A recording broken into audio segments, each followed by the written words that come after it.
All the guns you'll be seeing today are available on solware.co.uk, based in Tamworth. Hello all and welcome. This is going to be an intriguing one. This is the Kral puncher night. As you will probably know, we've done its unboxing, we've pellet tested it. It's now time to get it out there to do its test and review. How we do the test and reviews on this channel is there will be 3 targets laid out up there at the garden at 23 metres away. There's 100 points available at the first 2 targets, 50 on the first one and 50 points on the second one. Then we swap to the 3rd target, which is called the rings, and available on there is a score of 35. To pass the test you need to score at least 110. The Kral puncher I would hope gets somewhere near there. I'm hoping that he scores quite big, but you never know how this will go. Our top score at the moment is 131. Beatable, but very hard to do. Anyway, without further ado, let's get this gun onto the targets and let's see how it does today. First card has got 5 small targets. Every bullseye is worth 10 points, and then we go into the second target, which is just a standard target, and you need to hit 5 bullseyes on that to get another 50 points. It's 100 points, as I say, here is up for grabs. Let's go.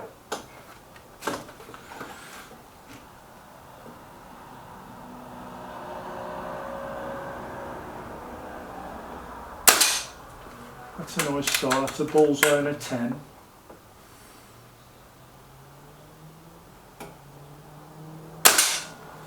Shot 2, there's another 10.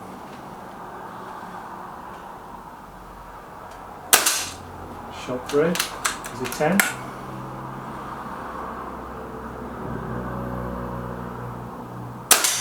Shot 4, 10.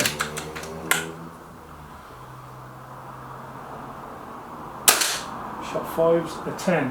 Now we move over to our second target. Obviously it did quite well in the first one there, got all 4 marks. Here we go. That's a 10.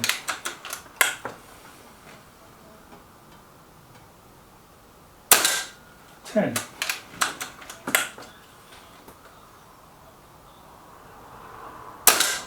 10.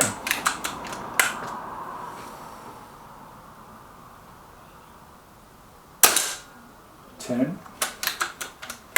And the last one for the full house.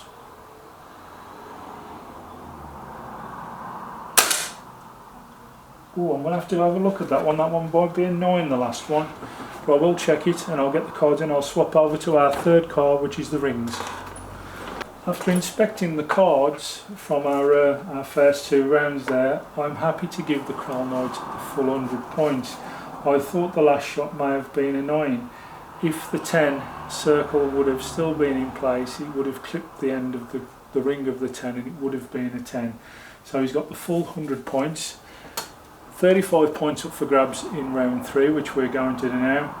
5 points for every one of the big rings, and if you hit the bonus ring, it's worth 15 points. We'll be using the red rings. There's 2 sets of rings there. We'll be on the red rings at the top, so we're looking to get 5 points for every one of the big rings and 15 for the small one. Here we go.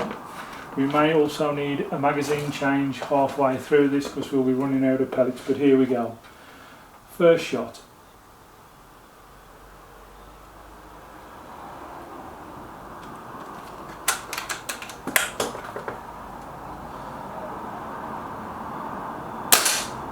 That's 5 points.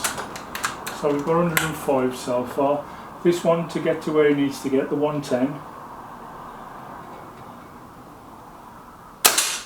110 scored. And we're out. Quick change of magazine. So doing well so far with his 110.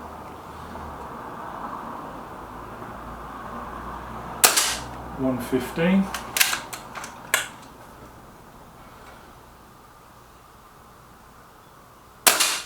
Oh, that one was miles away. So 115. Still a chance of 130 if you can get the bonus. and he does, he hits the bonus, so it's a good score of 130 for the Kral Puncher Knight, who did really well.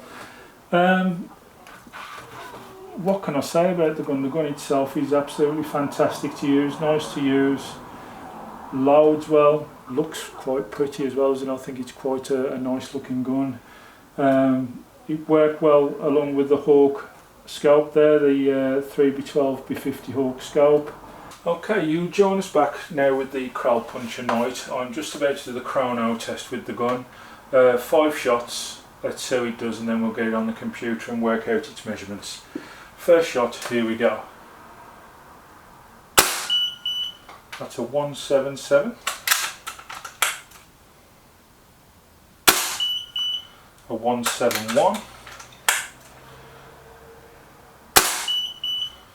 A 174.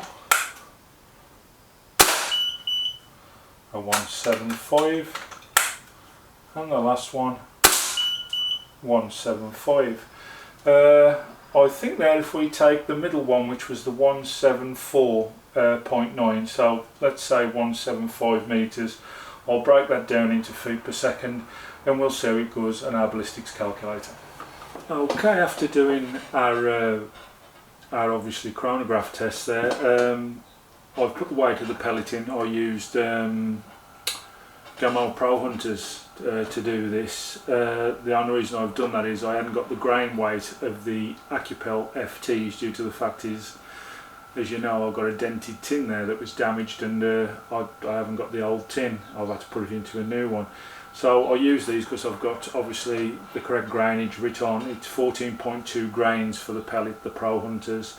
The velocity it was shooting out, now as you know, I levelled it off to 174.9, which was the middle reading out of the 5 that we had there.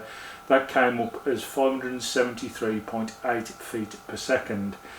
That gives us an energy of 10.62 foot-pounds, and the joules is 14.40. So it's not massively powerful, but it's now, it may well work up. I think by the time you put an heavier pellet in there, you're going to be looking over 11 foot-pounds anyway. So it's okay. It's well inside the limit. You're not in any danger there of. But it's got enough power to kill whatever it needs to kill, really, as long as you're not shooting over a very large distance.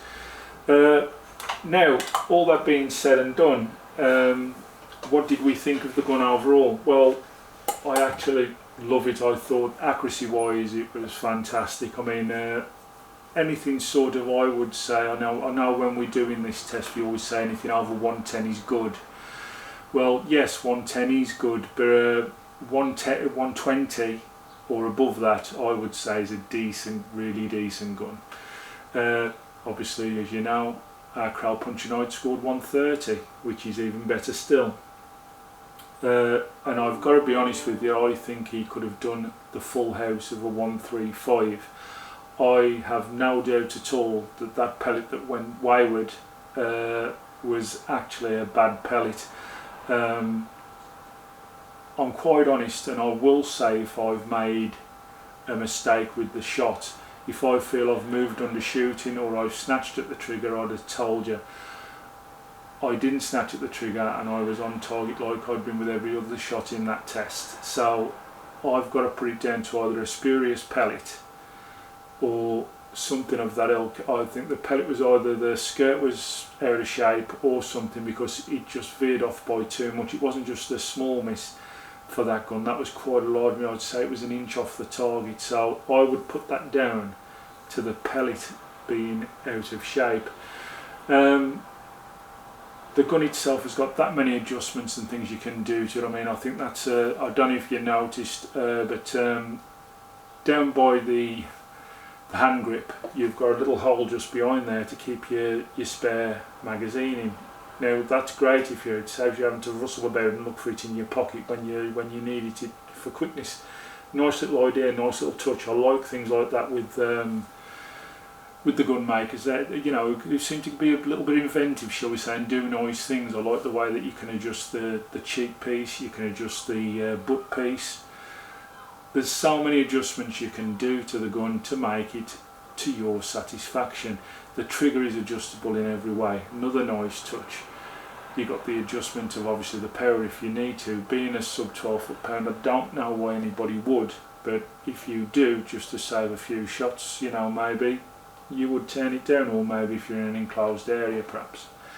But the 12 foot-pound limit is just about right for anything you need to do as regards target shooting, or I would have said if you're even out hunting. So I can't really see why a sub 12 foot-pound would probably need the power adjuster, but it is there. Obviously, looking around the gun, the manometer is in the right spot, which is halfway down the gun, not at the business end, pointing at your face when you want to check how you're doing for your loadage of air.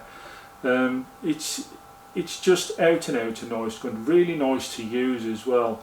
The power figures, around 11 foot-pound is about right, so I reckon, as I say, those are quite like pellets, the Gamma Pro Hunters. I reckon if I'd used a bit of an heavier pellet, it would have probably been around the 11 foot-pound mark, I would have said, which is just about right.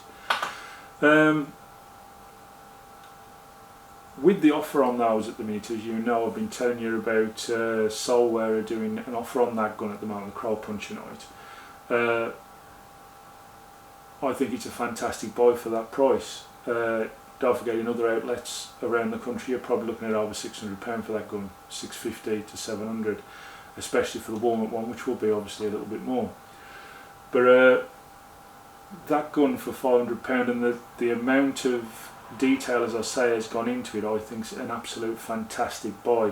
Now, as you know, I've had this gun given to me to test. I'm going to be quite honest with you, after testing it today, I am going to be buying the gun. I'm going to get in touch with the lads down at Solware and I'll say how much to keep, and I'll just keep the gun. Why wouldn't you want to keep that gun for that price? You know, I mean, as I say, I've got the option of taking it back, but it's really quite shocked me. It's a lovely gun and it shoots really well. I think I could get fantastic amount of use of that out on my permission, which, you know, it'll be worth it for me if I can. I think it would be a fantastic squirrel gun. It's not heavy to ump around. I mean, I don't ump around a gun anyway. I mean, I've got to be honest with you, like, I keep in the saddle cradle on a tripod in front of me, and if a squirrel comes to the feeder that I'm working on, it's just a case of lean forward and pop anyway for me. Same if I do a bit of ratting, I use the same system. I have a tripod cradle. If something should come, just a quick move forward and pop it, because I've got bait set into the area where I'm going to shoot. With me suffering with my back and obviously like trapped nerves in my back and everything else, I do have to do it that way. I can't be umping an heavy gun around, and I try to steer away from heavy guns. That's another reason why I'm thinking of keeping that Puncher Night, is because it's not a heavy gun. It is usable and easy enough to carry around. So all this being said, and everything we've done today with regards to the power test, its test for accuracy, and looking around the gun, its aesthetics and everything else, to top it all off, we do recommend the gun here at RNC on tour. It's a lovely gun, shoots well. I think it's quite a pretty gun, to be fair, I really do. And yeah, from us to the people out there, if you get a chance to have a go with one, have a go with one. You'll be really surprised, but I would buy one. They are a good gun. Kral, as you know, from the Turkish stable, same as Reximex, and they're just bringing out some really nice stuff at the minute. Some people call them a budget brand. I'm afraid that's not a budget gun by any stretch of the imagination. That is well capable of taking on £1,000 plus gun, in my opinion, and I don't think it'd embarrass itself. You know, I think it'll give just as good as it gets with any £2,000 plus gun. The idea of any gun that you buy obviously is accuracy, as you can tell from the test we did today. No problem with that at all. Power wise, maybe a touch low, but as I say, it's new, it could work in, it could get better. Probably would have been a little bit more powerful if I'd have put an heavier pellet with it, but that wasn't to be today, and I don't hide anything. Wherever I do, I don't edit, I don't change anything. and I've just told you a little bit of a lie there. As you may notice, I've changed clothes. I've had to re-edit this video due to the fact that we had a corrupt file when I first recorded it, and I've had to come back and redo this part again with the chronograph and with like the end results and review of the gun. So things like that do happen. I do have to re-record now and again, but it's a very rare occurrence. But yeah, I'm going to finish there, and Kral puncher noise, done really well, passed all the tests, looks good, and for the kind of money that it's being offered at Solware, you'd just go buy it. I think, yeah, it's well worth a punt. Thank you all for watching. Speak to you very soon. Bye bye now.